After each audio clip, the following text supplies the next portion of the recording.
Bien, perfecto. Entonces, como les mencionaba, la interpretación que podamos dar en cuanto al análisis de la cerámica, ¿no? Que es un análisis primero tanto en campo, ¿no? Que es principalmente una observación interpretativa preliminar, es una observación que nos va a permitir asociar el material cerámico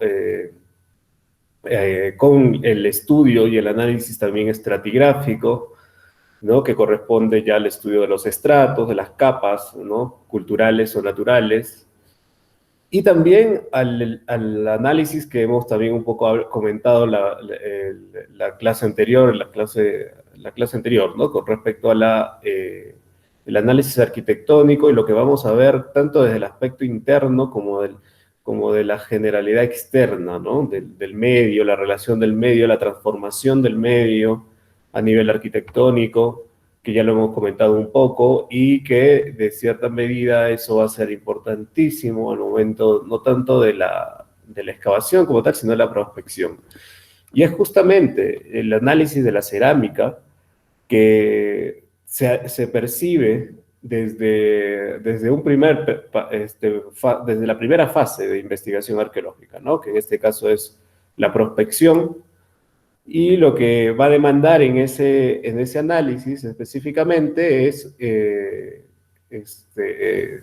tratar de identificar material cerámico que nos pueda dar una idea de la cronología del sitio, ¿no? De los años que puede tener el sitio, justamente a partir de esta observación de la cerámica en superficie cuando hagamos prospección, ¿no? Ya este tema o todo este proceso se va a ver mucho más definido y se va a poder corroborar, interpretar, representar cuando iniciamos la excavación arqueológica y ya hacemos un análisis más profundo, más asociativo, más comparativo, ¿no? Con respecto a lo que encontramos en contexto, in situ, como se llama también, ¿no? Entonces, hablar de la ceramografía o hablar de la cerámica en particular es justamente la ceramografía es el estudio de la cerámica, ¿no? Principalmente para su interpretación productiva, ¿no? Para su interpretación como uso y función también, ¿no? El uso social, hay una dicotomía por lo general que vamos a conversar un poquito más adelante, pero en cierta medida, el aspecto más prioritario para analizar la cerámica es en base a tres indicadores importantes, que es el aspecto productivo, el uso y la función que tuvo la cerámica. ¿Qué tipo de uso también se determinó? Una cosa es la función al momento de ser producida y otra cosa es el uso, ¿no? Que vamos a poder revisar un poco también, ¿no? Entonces, los análisis más importantes para el estudio de la cerámica van a ser tres en específico, que son tanto el análisis tipológico, el análisis de pasta, que también es un análisis muy orientado a la petrografía microscópica, ¿no? Que en este caso es el análisis de minerales, de rocas minerales, pero microscópicamente, ¿no? En ese sentido, vamos a tener que analizar la materia prima como tal, ¿no? Y el análisis iconográfico, que es fundamental para poder un poco entender también el aspecto artístico, pero a través de simbolismo, escenas y motivos, ¿no? Denme un minuto, por favor. No sé qué le está pasando a mi computadora. Ya, es que ya está bien, creo, me parece. Bien, entonces, en esa medida es importante recalcar aquí justamente también, aparte de estos tres análisis, que es lo que vamos a realizar nosotros, ¿no? En laboratorio, en gabinete y también en campo.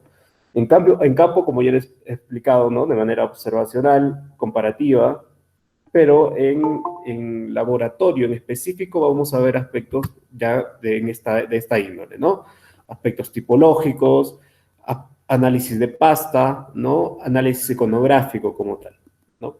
Ahora, es fundamental agregar aquí también de que en el aspecto de la datación de la cerámica, muchas veces, dependiendo del contexto, dependiendo de los estudios, muchas veces incluso se realizan análisis de datación absoluta. ¿Qué es la datación absoluta? ¿Qué es la datación relativa? Eso lo vamos a ver también, de todas maneras. Justamente el análisis cerámico está dentro de un proceso de interpretación en base a datación relativa, pero también hay datación absoluta. Les doy un adelanto primordial antes de ver esos temas, porque sí los vamos a tener que revisar a profundidad. La datación relativa es la cronología a través de fechas calendáricas como tal, ¿no?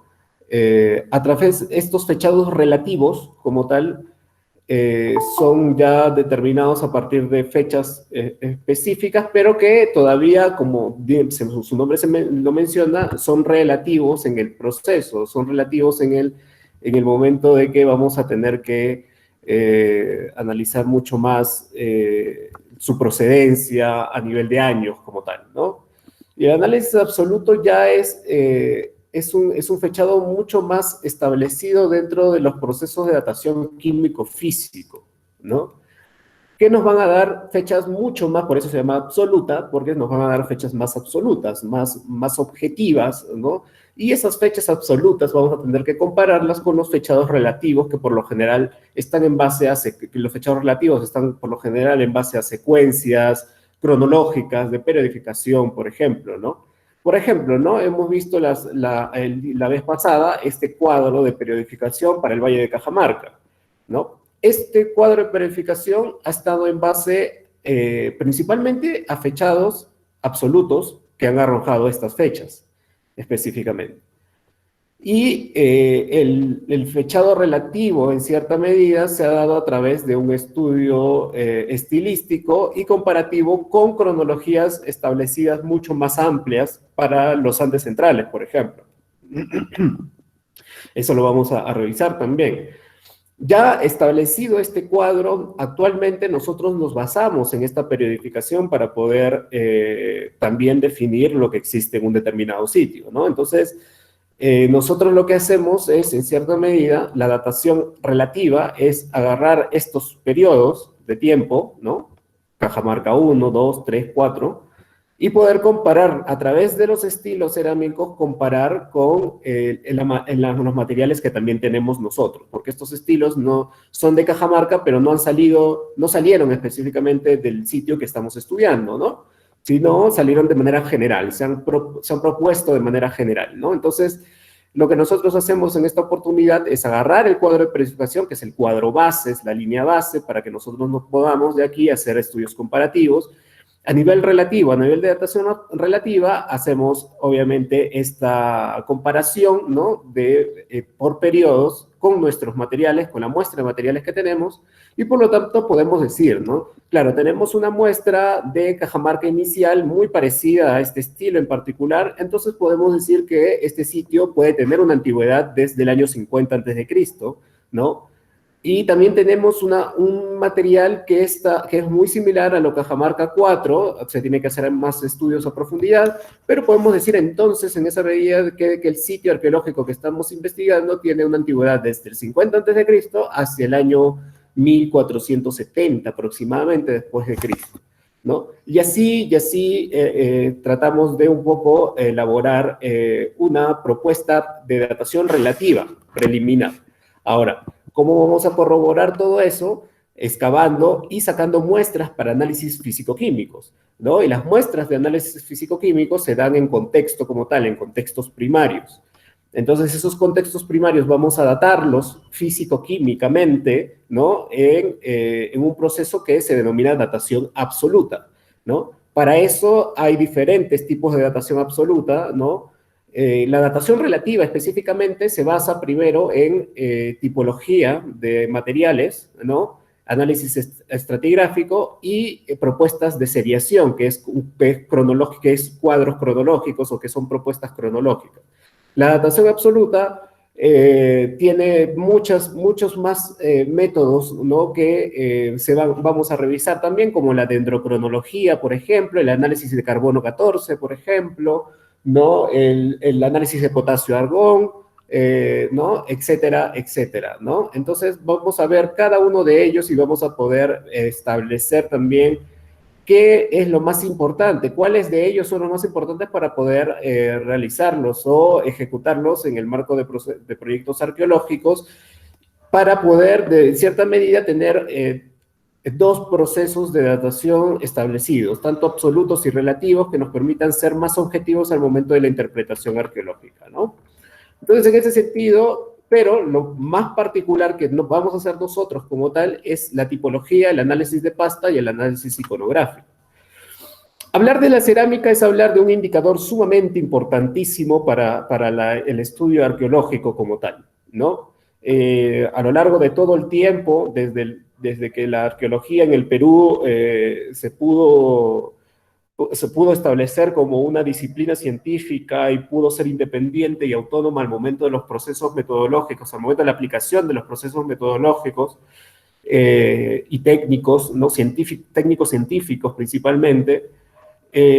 La cerámica como tal fue uno de los materiales más importantes, por no decir el más importante, fue uno de los materiales más importantes que se utilizaron para poder interpretar y representar la historia de un sitio.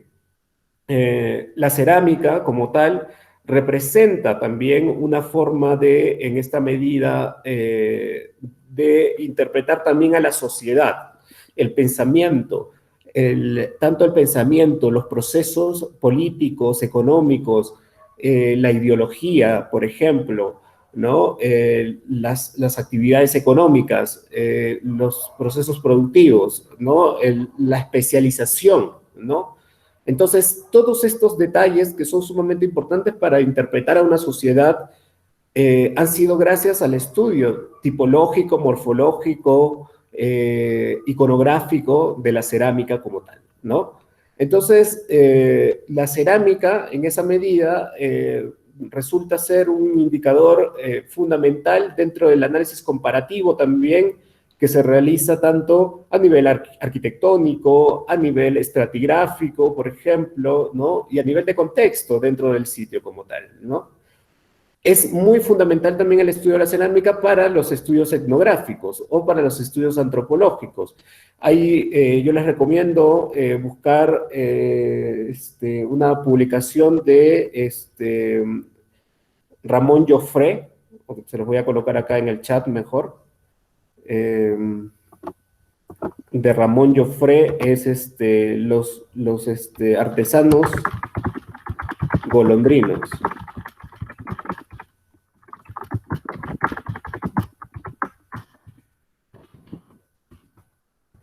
Entonces, hay que buscar, yo les recomiendo ese libro, les recomiendo ese artículo.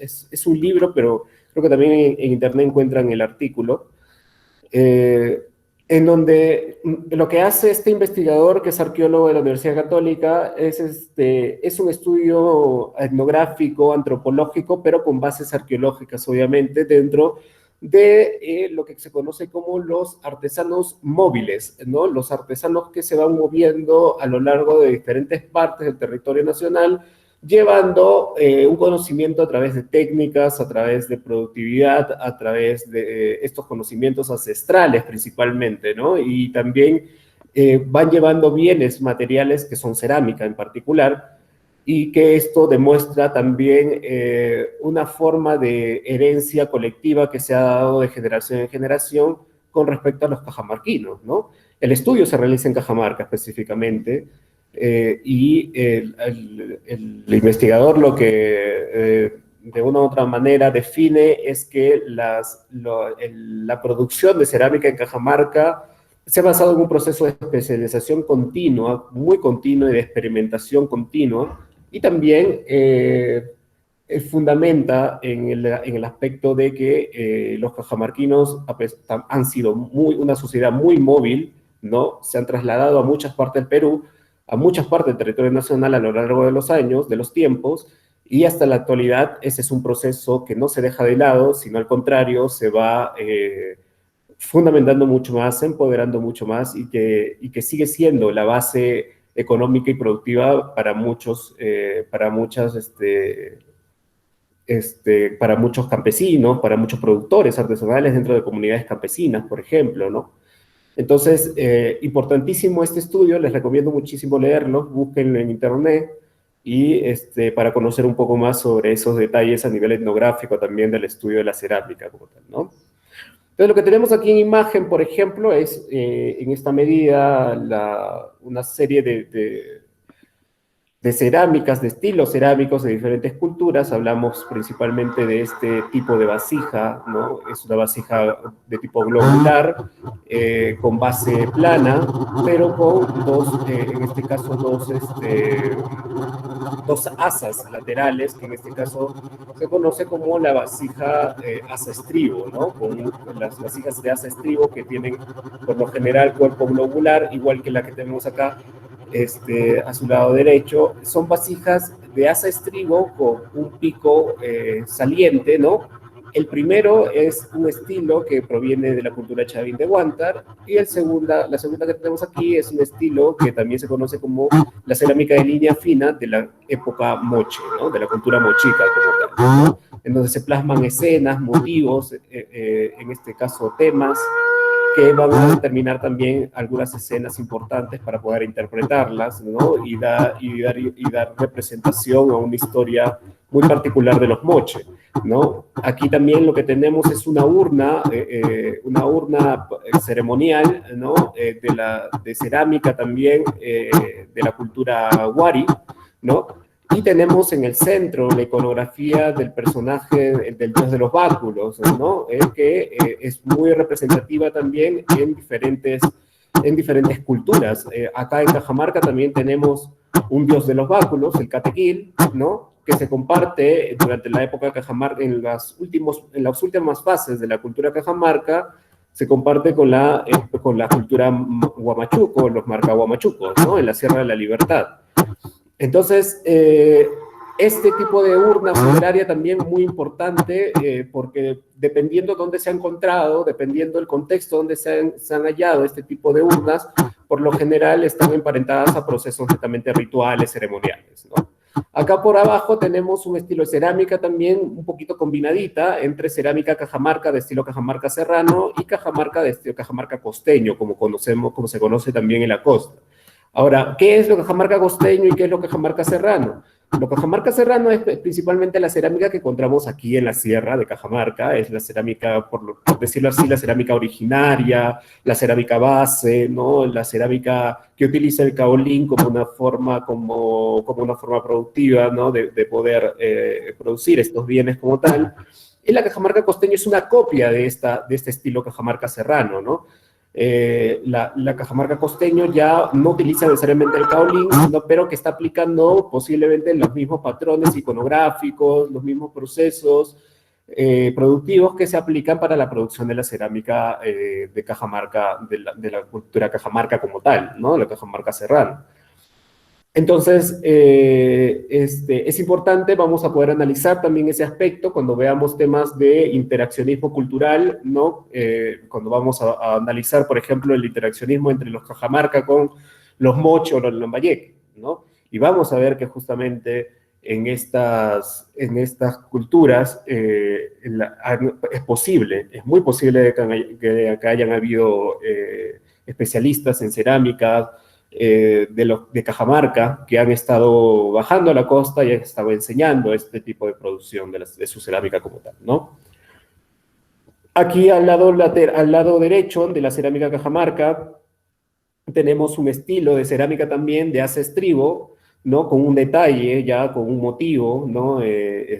Agregado, que en este caso es un animal, ¿no? Un pajarito, un ave, pero es una vasija de asa estribo con cuerpo semiglobular, ¿no? Y base plana también. Este estilo de cerámica de pasta negra, ¿no? Y engobe fino. El engobe es vamos a ver todos esos temas también, no se preocupen.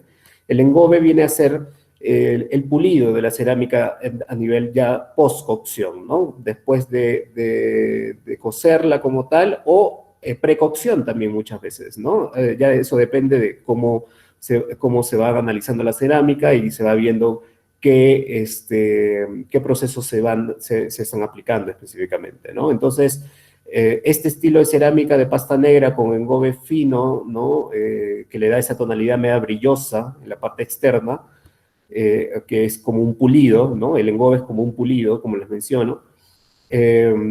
Este estilo es de la cultura chimú. Y por acá al costado tenemos un aríbalo muy clásico de la cultura inca, ¿no? Con esos detalles tan finos también, y también muchas veces utilizado en procesos ceremoniales, rituales y para también almacenamiento, ¿no? Y por otro lado tenemos la cerámica ya de estilo colonial, una cerámica vidriada, ¿no? Una cerámica que de una u otra manera ya se le da en este caso, una aplicación productiva con otras tecnologías, posiblemente, no tecnologías necesariamente aplicadas en las etapas anteriores en el Perú. Por lo tanto, aquí ya hay un proceso industrializado mucho más avanzado, posiblemente, pero eso no quita de lado de que la cerámica prehispánica como tal sea una de las cerámicas más finas, ¿no? Una de las cerámicas más bonitas también, más diversas estilísticamente, ¿no? Y más diversas también morfológicamente, ¿no? Entonces, y tipológicamente, ¿no? Entonces, pero es importante agregar la cerámica de estilo colonial porque igual, nosotros cuando excavemos, hay muchos sitios arqueológicos, no en todos necesariamente, pero en muchos sitios arqueológicos se ha encontrado también cerámica de estilo colonial. Posiblemente por aspectos de ocupación del sitio, ¿no? En la época, ¿no? Para bueno, puede ser por diferentes razones, ¿no? Una de las razones que ocupan los sitios en la época colonial, los sitios arqueológicos antiguos, es por un tema de extirpación de idolatrías, por ejemplo. Otras veces se utilizaban los sitios para darle una funcionalidad paralela a lo que fue, a la funcionalidad que tuvo como tal el sitio, ¿no? Y eso es lo que define también los bienes arqueológicos mixtos, ¿no? Eso que vamos a revisar, o que ustedes ya están revisando también con el tema de patrimonio, con la señorita Yelitza, con la profesora Yelitza, ¿no? Dentro de la división de los bienes arqueológicos como tal, están tanto los bienes prehispánicos, los bienes históricos y los bienes mixtos, los bienes arqueológicos mixtos.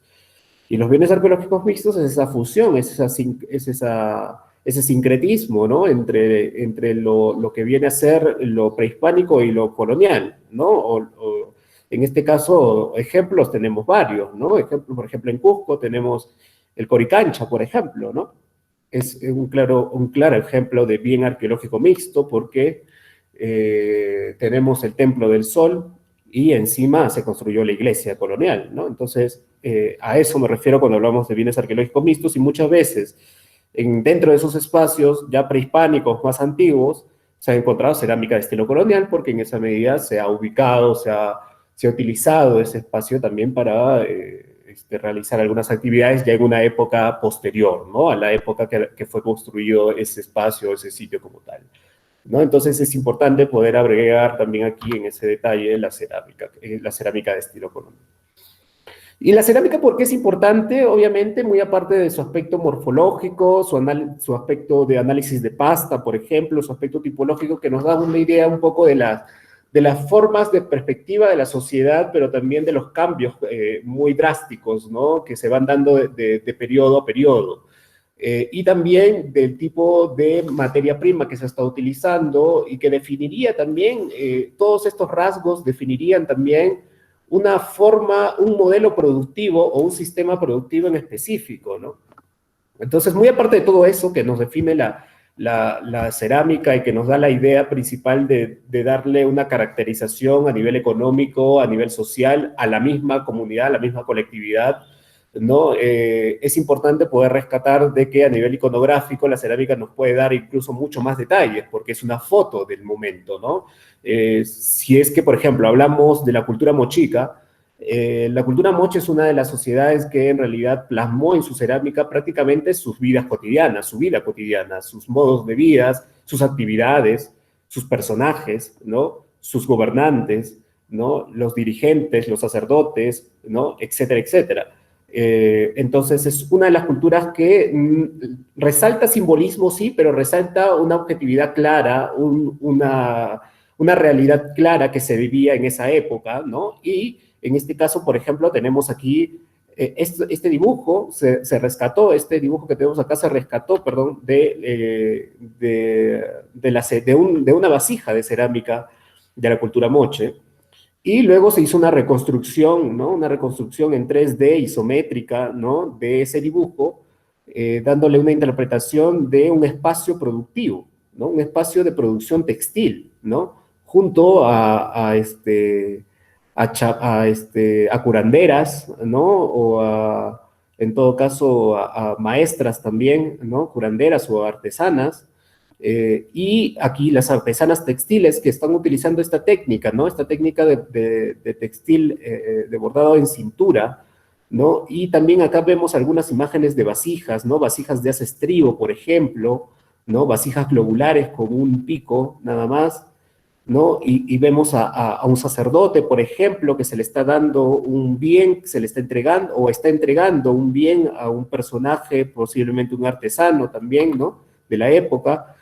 Entonces, vemos una escena, ¿no? Una escena cotidiana, una escena productiva, una escena de los mochica en un determinado momento de tiempo.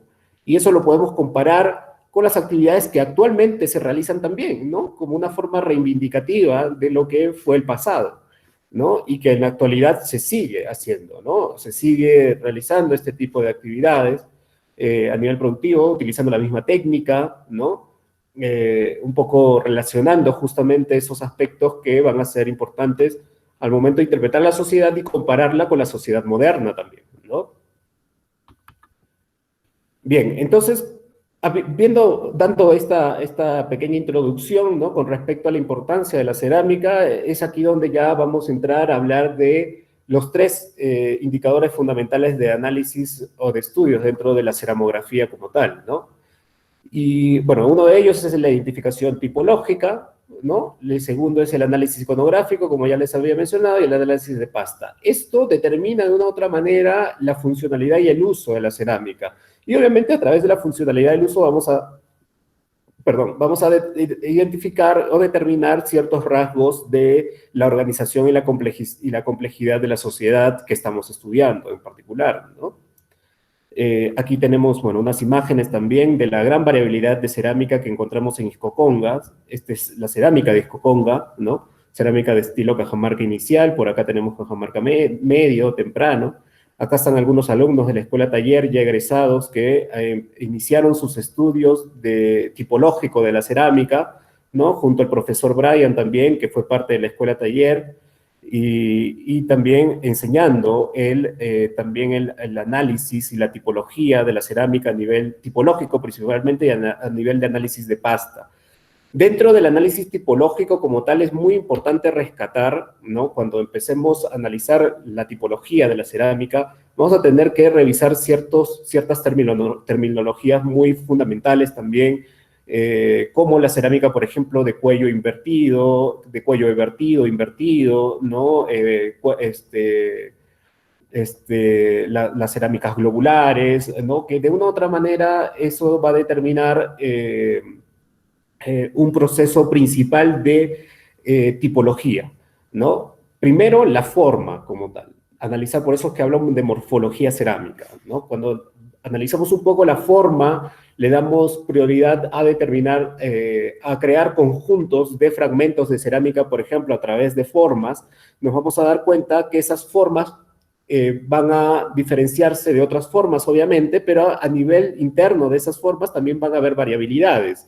Y por lo tanto, esas variabilidades nos van a dar cuenta de grupos de familia, de repente, que están produciendo una forma en particular de cerámica, pero que a nivel de diseño, a nivel de producción o de estructura general es la misma y que estaría dando, obviamente, en ese sentido, una identificación de una cultura en particular, de una sociedad en particular, ¿no? En ese sentido.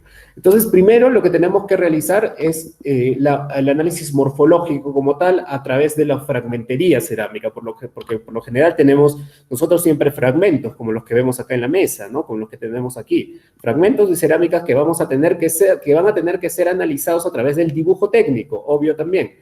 Aquí, por ejemplo, lo que tenemos en la imagen, en la fotografía, tenemos unos papeles aquí, ¿no? Que están encima de la cerámica, que son papeles milimetrados, que se les ha pedido a ustedes que consigan también ya para las salidas de campo. Los papeles milimetrados, ¿no? Y los papeles milimetrados también son utilizados para hacer el dibujo técnico de la cerámica, ¿no? Ustedes van a conocer, van a aprender a dibujar técnicamente la cerámica, ¿no? Utilizando el calibrador, utilizando el peine ebanista, utilizando, en este sentido, el papel milimetrado también, ¿no?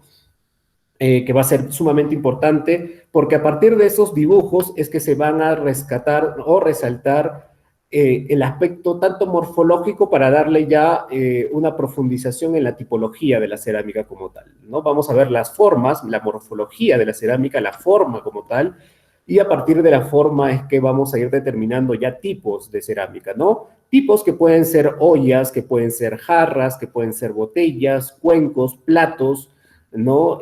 Vasos, etcétera, etcétera. Entonces, determinados tipos de cerámica nos van a dar cuenta en su conjunto de la utilización que se estuvo dando en la cultura como tal, ¿no? Ahora, dentro de esos tipos, como les mencionaba, van a haber variabilidades, y esas variabilidades nos van a determinar también cambios o cambios de perspectiva dentro de la comunidad o grupos de familias que están produciendo también eso.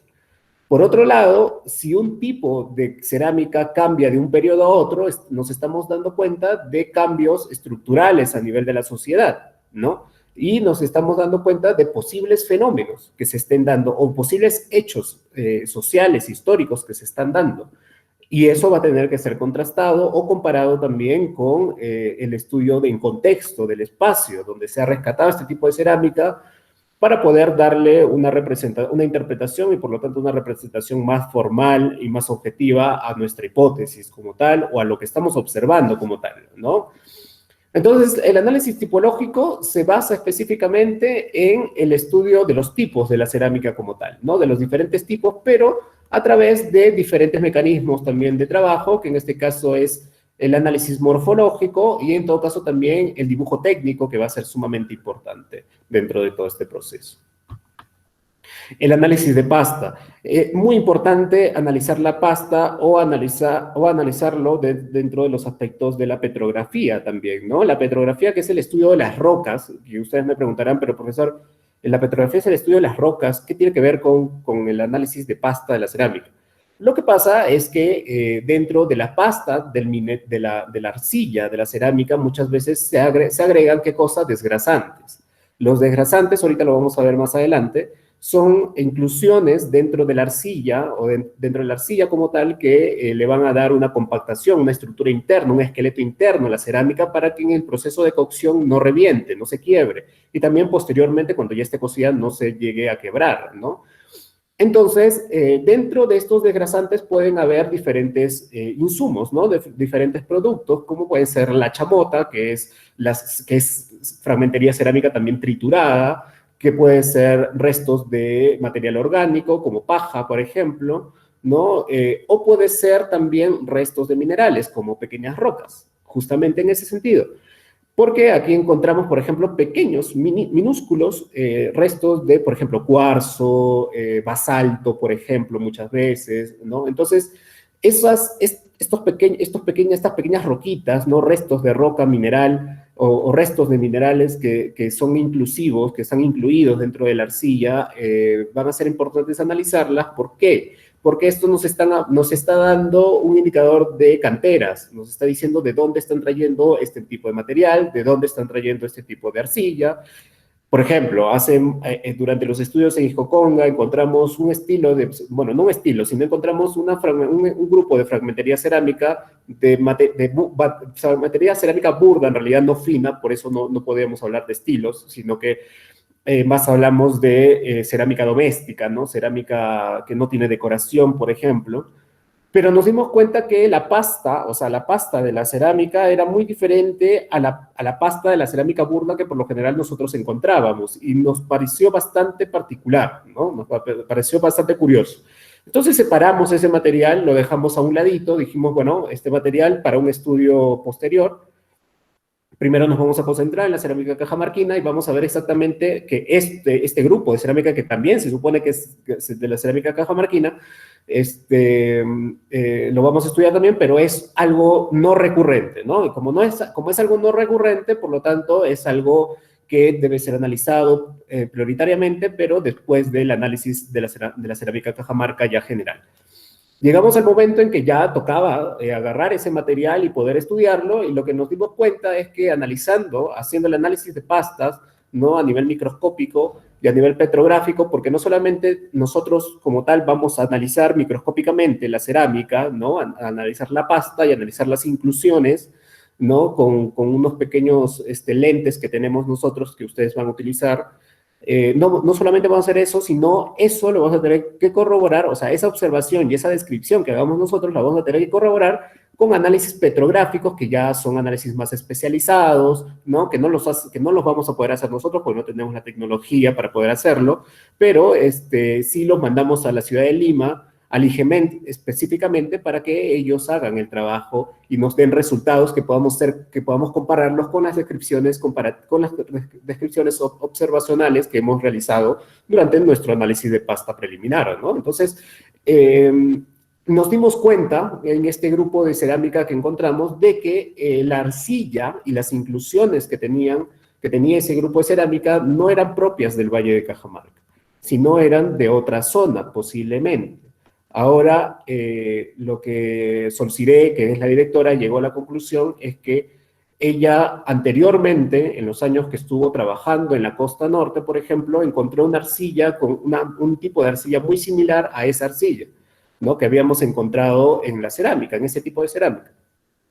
Entonces, por el momento, no estamos diciendo de que ya esa cerámica ha tenido que ser traída de la costa, pero por el momento estamos apostando o conjeturando que esa arcilla ha sido producida con un tipo de esa cerámica ha sido producida con un tipo de arcilla que viene no necesariamente de la costa, pero que no es de acá del Valle de Cajamarca, ¿no? No es el caolín, no son arcillas rojas ni anaranjadas que encontramos aquí en Cajamarca, no son un tipo de mineral como cuarzo que por lo general se encuentra, no. Son otro tipo de arcilla y por lo tanto eso ya nos está hablando ya de un proceso de interacción en el sitio de Ixcoconga con la costa norte, de repente, posiblemente. Tenemos que ir definiendo mucho más eso, pero ya nos está dando una idea en particular. Entonces, eso es lo importante.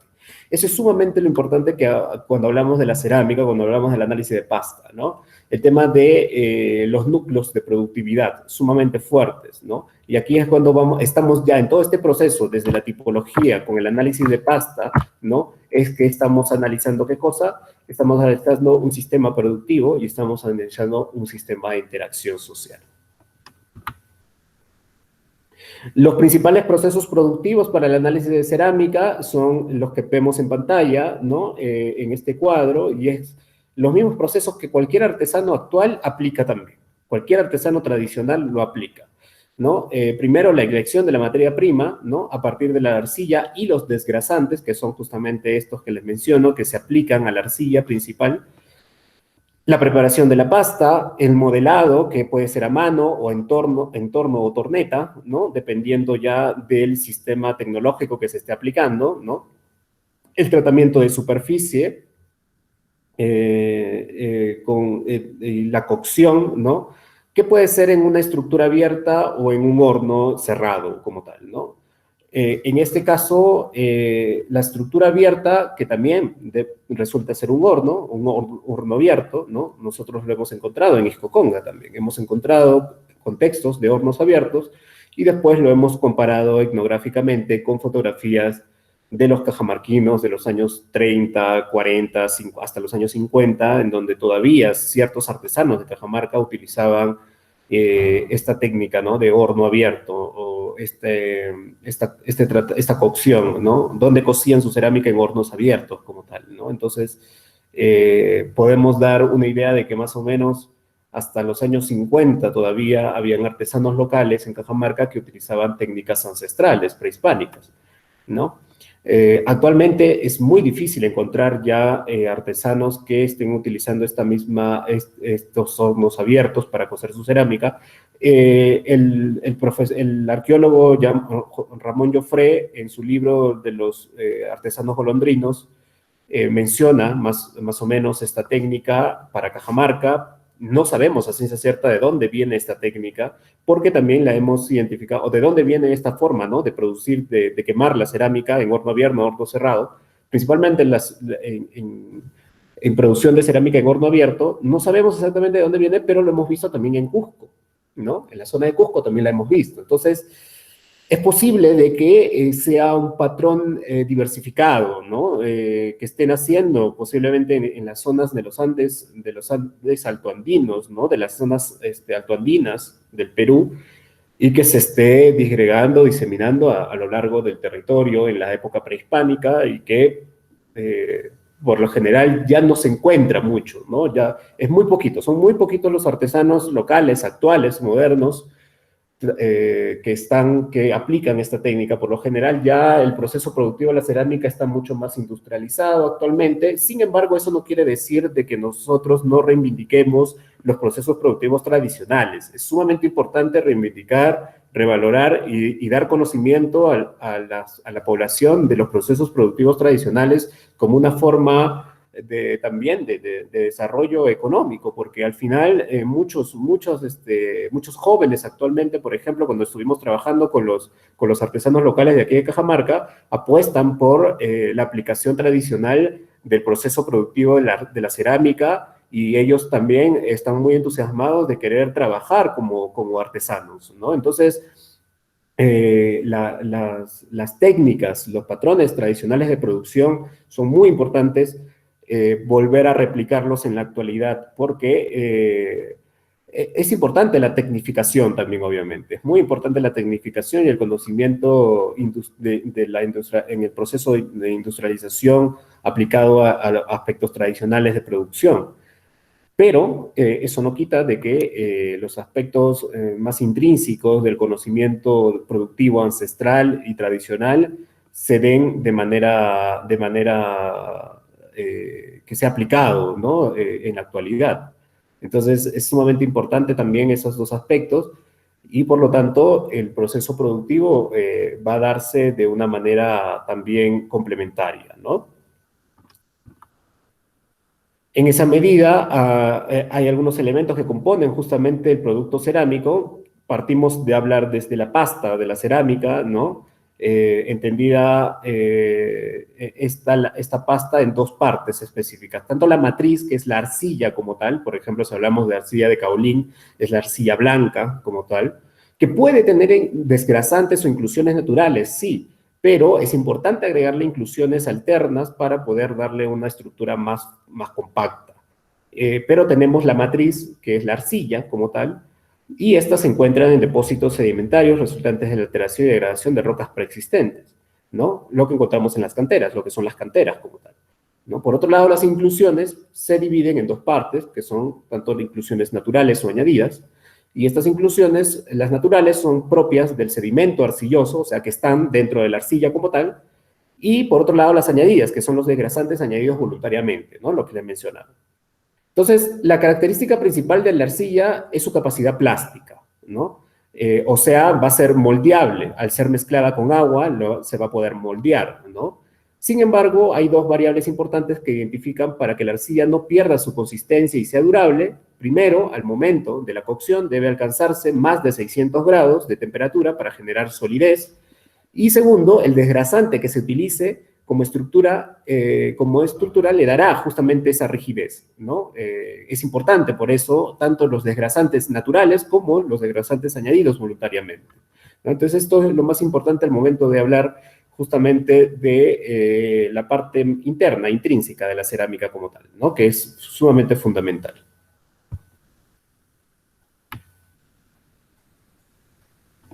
Bien. Los desgrasantes en esa medida van a ser diversos, ¿no? Van a ser variables, como ya les mencionaba, y estos como componentes van a ser utilizados con la finalidad de generar una especie de armazón de estructura interna, de caparazón interno, de esqueleto interno en la arcilla, ¿no? Principalmente para darle justamente facilidad de amasado y que disminuye el tiempo de secado también, ¿no? Además que protege a las piezas durante la cocción, ¿no? Para que no se quiebren. En ese sentido, los desgrasantes son materia no plástica añadida voluntariamente que absorben el choque térmico en el horno y que evitan el inicio de grietas en la pieza y su propagación posteriormente ya al momento de ser producida finalmente, ¿no? Los desgrasantes se dividen en 4 indicadores que son importantes al momento del análisis cerámico con el objetivo de identificar la composición interna, que es justamente lo que nosotros vamos a realizar. Y entre ellos están los desgrasantes artificiales, como la chamota, por ejemplo, que ya les había explicado, ¿no? Son pequeños fragmentos cerámicos que se machacan o se trituran y se introducen como desgrasantes en la pasta, ¿no? En la propia arcilla como tal, ¿no? Los desgrasantes biológicos, que particularmente son vegetales, ¿no? Como hierbas, paja o semillas, y huesos quemados también o conchas, ¿no? Que también son trituradas, ¿no? Y son como que se convierten en polvito para poder mezclarlas junto con la arcilla. Los desgrasantes minerales, como la calcita, la dolomita, el cuarzo, los feldespatos, la mica, ¿no? El yeso, el mineral de hierro, etcétera, etcétera, que ya son minerales como tal, ¿no? Que también se aplican a la arcilla como tal. Y las rocas, que algunas son sedimentarias, como la arenisca, por ejemplo, otras como la cuarcita, que son metamórficas, y otras como las rocas ígneas, como el basalto o la diorita, ¿no? Entonces, tenemos todos estas cuatro indicadores, ¿no? Que dividen a los desgrasantes para aplicarlos dentro de la arcilla general, dentro de la pasta de la arcilla, ¿no? Cerámica, de la arcilla como tal, para poder producir en este caso el bien y que evite el choque térmico dentro de la cocción, evite las grietas, evite el rompimiento de la cerámica como tal, ¿no? Y le dé también mayor facilidad en este caso, de mayor facilidad de amasado, ¿no? A la arcilla como tal, ¿no? Bien, ¿hasta aquí tienen alguna pregunta, chicos, chicas? ¿Tienen alguna consulta?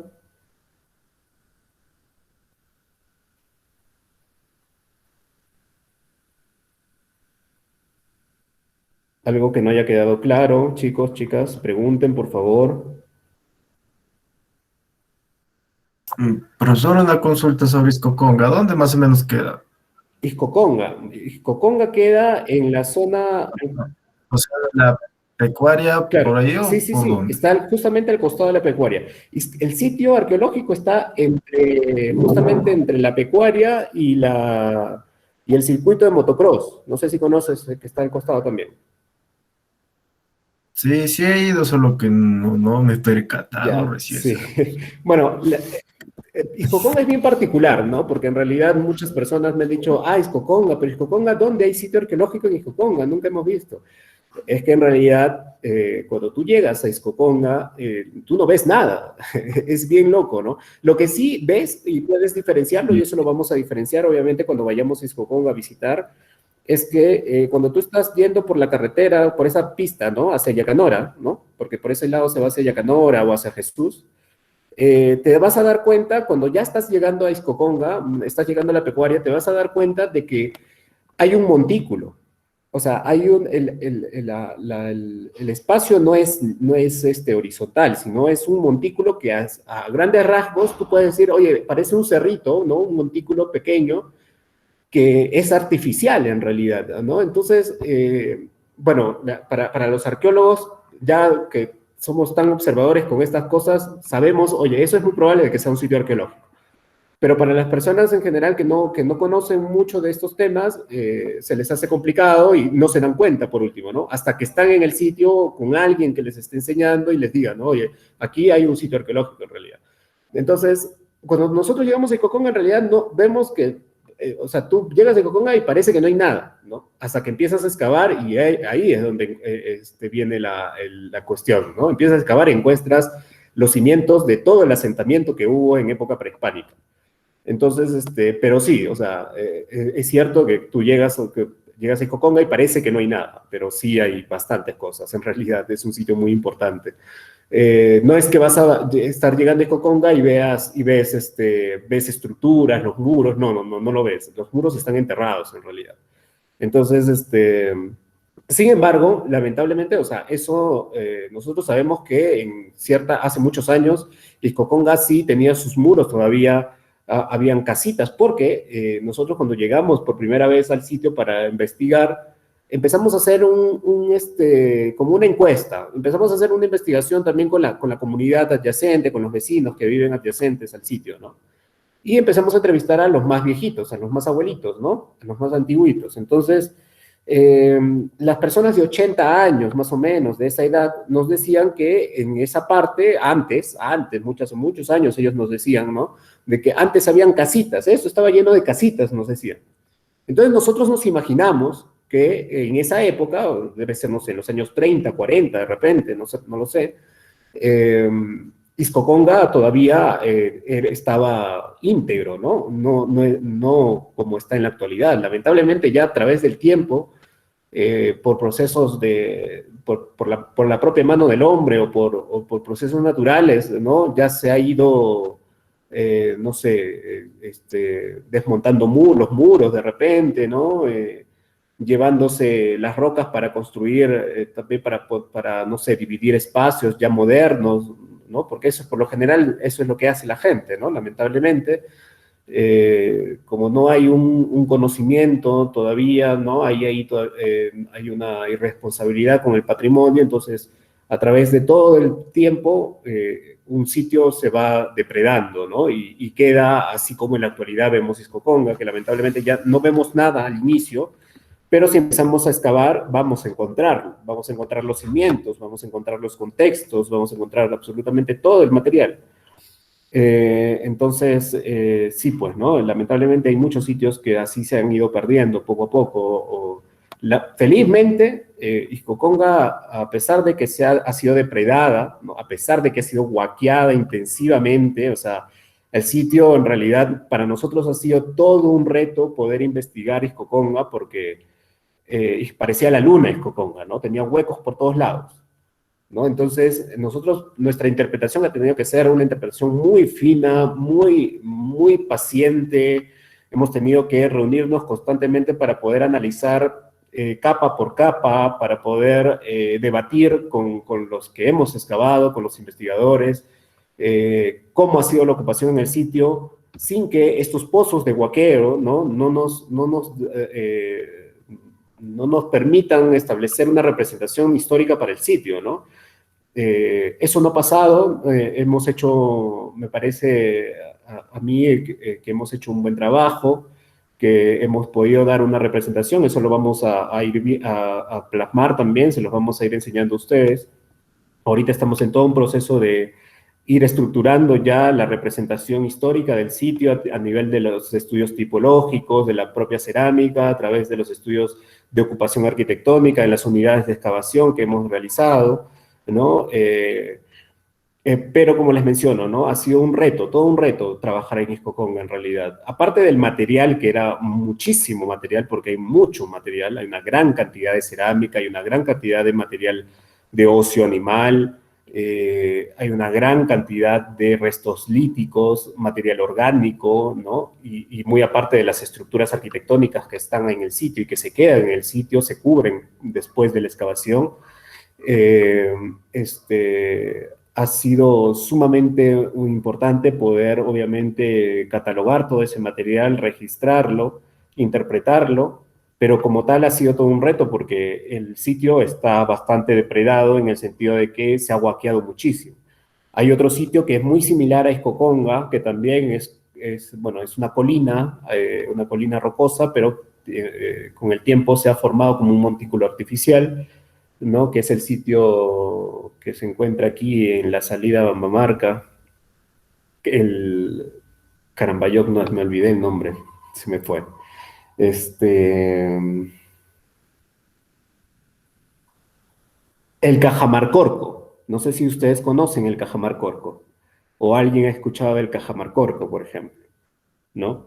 El Cajamarcorco igual. Yo he ido unas 3 veces de visita al Cajamarcorco, que está muy cerca en realidad de acá, de la ciudad de Cajamarca. Y se ve desde Santa Polonia, se ve el Cajamarcorco. Pero me ha dado tanta pena visitar ese sitio porque yo pensé encontrar un sitio bonito, ¿no? Bueno, un sitio que por lo menos no tenga las características de Escoconga, que lamentablemente está huaqueado, ¿no? Pero lo que he visto es 3 veces la depredación que he encontrado en Escoconga, o 4 o 5 veces más. O sea, son pozos de huaqueo sumamente inmensos. O sea, es como hablar de pozos de huaqueo que en Iscoconga encontramos pozos de huaqueo que son pequeños círculos ahí, ¿no? Que lamentablemente ya han huaqueado, hay un montón, pero son pequeños a comparación de Cajamarcorco, que parece que han querido construir un edificio ahí y han hecho una base para el edificio sumamente grande, han hecho un forado inmenso para poder destruir el sitio y justamente en la parte de la cima, ¿no? Donde hay más ocupación. Y eso me dio mucha pena, la verdad, porque nunca había visto una depredación tan grande en un sitio tan pequeño. Entonces, lamentablemente ahí se ha perdido una gran parte de la historia del Cajamarcorco. Esperemos que en próximos... Hay algunos proyectos de intervención por parte del Ministerio de Cultura, por parte de la DS de Cajamarca. Hay intervención de ONGs, de colectivos, de asociaciones que quieren hacer trabajos en el Cajamarcorco, no a nivel arqueológico necesariamente, eso ya compete a investigadores en arqueología o a la misma DDC de Cajamarca, pero hay muchas personas, estudiantes, que se están interesando por poner en valor el Cajamarcorco desde el trabajo con la comunidad, ¿no? Sin embargo, es un trabajo sumamente complicado porque hay dueños, hay propietarios, entonces se tiene que trabajar con los propietarios, se tiene que trabajar con la comunidad, se tiene que trabajar con asociaciones, se tiene que trabajar con la institucionalidad pública, se tiene que hacer un trabajo de sensibilización sumamente profundo porque hay muchos conflictos en el Cajamarcorco, hay muchas personas que no creen en la arqueología o no creen en el sitio, no lo sé, o sea, no apuestan por el desarrollo cultural y generan conflictos, ¿no? Y entonces, esas cosas, esas problemáticas se tienen que ir analizando, se tienen que ir trabajando para poder después involucrar a todos y todas dentro de un proceso de desarrollo cultural y social, ¿no? Pero lamentablemente todavía eso está en idea, ¿no? Está en idea. Actualmente, por ejemplo, nosotros estamos trabajando en Xauyo Chico, por ejemplo, ¿no? Con el proyecto Kayak Puma, un proyecto comunitario, un proyecto una iniciativa colectiva también, ¿no? Que parte también de justamente el desarrollo de la comunidad en base a la gestión del patrimonio arqueológico también, ¿no? Entonces, pero a diferencia de la zona de Cajamarcorco, por ejemplo, con Xauyo Chico, en Xauyo Chico la comunidad, muchos de la comunidad en realidad apuestan por el desarrollo cultural, apuestan por el desarrollo social a partir de la gestión del patrimonio, apuestan por la integración, ¿no? del sitio arqueológico, de la comunidad al sitio arqueológico para su defensa y su protección y para su puesta en valor, ¿no? Entonces hay más facilidad de poder trabajar, de poder llegar a consensos, de poder llegar a diferentes planteamientos de manera participativa y de manera inclusiva, ¿no?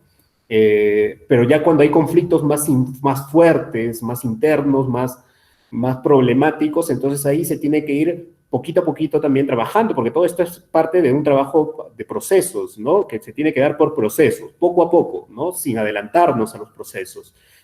Analizando cada escenario, analizando cada proceso, analizando cada problemática, y un trabajo de esas categorías en el Cajamarcorco va a ser fundamental para poder poner en valor y defender el sitio y proteger al sitio, ¿no? Entonces, pero sí hay iniciativas. Ahí en el proyecto comunitario Kayak Puma, en Xauyo Chico, tenemos algunos voluntarios, algunas voluntarias. Por ejemplo, tenemos una voluntaria que nos habló que su proyecto de tesis estaba orientado al Cajamarcorco, ¿no? Y ella nos explicó qué era lo que quería hacer exactamente, ¿no? En el Cajamarcorco, a nivel de desarrollo urbano, por ejemplo, ¿no? Que tenga que ver con la gestión del patrimonio también. Entonces, nos interesó muchísimo su propuesta, pero está como idea todavía, ¿no? Está como proyecto, Ojalá de verdad que podamos, como nosotros también como proyecto, podamos, como equipo interdisciplinario, podamos trabajar en otros escenarios, como el Cajamarcorco, por ejemplo, con apoyo de todos y todas, y que pues, se puedan dar estas alternativas, ¿no? En Ixcoconga hicimos un trabajo de gestión preliminar, ¿no? Con la comunidad y con la institución pública, que en este caso es la municipalidad y la DDC de Cajamarca. Esto se paralizó por el tema de la pandemia, no pudimos hacer más, se hizo un festival también junto con la Escuela Taller, que se llamó el Festival Vive Ixcoconga, ¿no? Donde se pudo difundir mucho más del conocimiento del sitio. Este festival se hizo en la Casona Espinage, pero lo queríamos hacer en realidad en el sitio, o lo queríamos hacer con la comunidad. Pero lamentablemente ya no se pudo hacer, se estuvo organizando y no se pudo hacer por el tema de la pandemia, llegó la pandemia, ya no pudimos trabajar, no pudimos coordinar muy bien. Ahora sí queremos hacerlo ya en este aspecto, pero estamos esperando la llegada también de nuestra directora, de Sol Cire, para que ella también pueda ser parte de este proceso, ¿no? De todas maneras, en el marco del proyecto Ixcoconga se pudo hacer muchas cosas, muchos proyectos, salieron muchos proyectos como el proyecto Huacacñahui, por ejemplo, que es un proyecto de fotografía, en donde, bueno, más que es un proyecto fotográfico, sí, pero está orientado en el marco de un concurso fotográfico también, ¿no? Entonces el Huacayahui fue un festival, fue un concurso en donde nosotros junto a la Asociación Cultural APU, ¿no? De aquí de Cajamarca, se realizó este concurso orientado a estudiantes de los colegios, a niños, estudiantes jóvenes, ¿no? A jóvenes y adultos y también profesionales en la fotografía que este concurso se facilitó, ¿no? Gracias al aporte de diferentes también instituciones privadas y locales, ¿no? Y a las asociaciones culturales. Nosotros promovimos la actividad, el proyecto arqueológico, y lo que pasó fue espectacular porque hubo mucha acogida con respecto a chicos que iban a los sitios arqueológicos, fotografiaban sus sitios arqueológicos y participaban del concurso, ¿no? La idea era de que acercar a la comunidad a su patrimonio, ¿no? A través de la fotografía y a través de este concurso, ¿no? Entonces, salió muy bonito, eso se dio en el marco del proyecto arqueológico del Ixcoconga, ¿no? Y también el Festival Vive Ixcoconga, ¿no? Que se hizo en la Casona Espinage, con presentación de artesanías en base a la iconografía que se rescató en Ixcoconga, ¿no? Textiles, se presentaron unos bollos, unos panes, estos panes, estos bollos, ¿no? Con iconografía también cajamarquina, muy hermoso. Ganamos un concurso, un doble concurso, ganamos justamente por la producción de esos bollos, la Escuela Taller ganó. Lo hicimos en participación, en conjunto, junto con la especialidad de cocina, ¿no? Y la especialidad de intervenciones arqueológicas, y ganamos dos concursos, ¿no? El concurso de bollos, con esta iconografía cajamarquina. Y también se hizo una exposición gastronómica en base justamente a los productos que encontramos en Ixcoconga, como el cuy, como en este caso, bueno, no se pudo, no se consumió llama o camelio, pero sí el cuy, ¿no? Con plato típico tradicional de Cajamarca en base a cuy, ¿no? Y en base a lo que habíamos encontrado también con estas leguminosas, como el maíz, por ejemplo, y las leguminosas que encontramos en Ixcoconga, y una de ellas muy parecida a la ñuña, ¿no? Entonces, eso es lo que se hizo, ¿no? Y yo creo que poco a poco vamos a ir generando más actividades relacionadas también a Ixcoconga a nivel de gestión también, ¿no? Entonces, en esa perspectiva, tenemos todavía mucho trabajo por hacer, ¿no?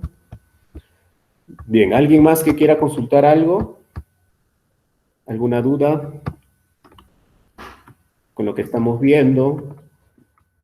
Que es muy importante. Este tema, en realidad, lo vamos a ver lo vamos a ver mucho más a profundidad cuando empecemos a trabajar ya con la cerámica, cuando empecemos a trabajar con el material, ¿no? Eso va a ser fundamental, va a ser básico para nosotros, y ustedes van a poder entender cómo es que los arqueólogos analizamos la cerámica y cómo la también orientamos a una clasificación cronológica, ¿no? Que es también fundamental dentro del campo de estudio. Entonces, en esa perspectiva, creo que tenemos también una ardua labor para trabajar con el material de Iscoconga. Vamos a trabajar con el material de Iscoconga y posteriormente con el material de aquí de Santa Polonia, ¿no? Bien, ¿no tienen ninguna consulta? Bien, entonces seguimos. Vamos a pasar entonces a hablar un poco del tema del análisis iconográfico, ¿no? Hemos visto ya el análisis tipológico de la cerámica, el análisis de pasta y ahora vemos el análisis iconográfico. Y justamente ya en esta parte, hablar de la iconografía es justamente lo que les mencionaba, ¿no? La interpretación de tanto hablar de símbolos, de temas, de escenas, ¿no? Y que todo esto está correlacionado a momentos de ocupación de un sitio arqueológico o de una cultura en particular, ¿no? En un sitio arqueológico, ¿no? De una cultura en particular en un determinado espacio. Entonces, la iconografía es fundamental, el análisis iconográfico es fundamental abarcarlo, porque también corresponde a un tipo de análisis que nos va a dar una perspectiva más, en este caso, una perspectiva más una perspectiva interpretativa de la realidad, ¿no? A nivel también en base a una perspectiva interpretativa del artesano, ¿no? Que lo ha producido en determinada época, ¿no? Entonces, ¿por qué? Porque al final el artesano es el que está plasmando una realidad, pero lo puede plasmar de manera formal o lo puede plasmar de manera subjetiva, con sus propias ideas también, ¿no? Entonces, pero sin embargo, por lo general, la propuesta en esta medida es tratar de llegar a una representación histórica a través del análisis iconográfico de la cerámica que nos oriente a ser lo más objetivos posible dentro del campo de acción, dentro del análisis de esas perspectivas sociales, ¿no? Que por lo general parten del propio artista, del propio artesano que produce la cerámica, ¿no? Porque el artesano, aparte de ser un productor, es un artista, ¿no? Entonces, eso es fundamental también rescatarlo. El artesano es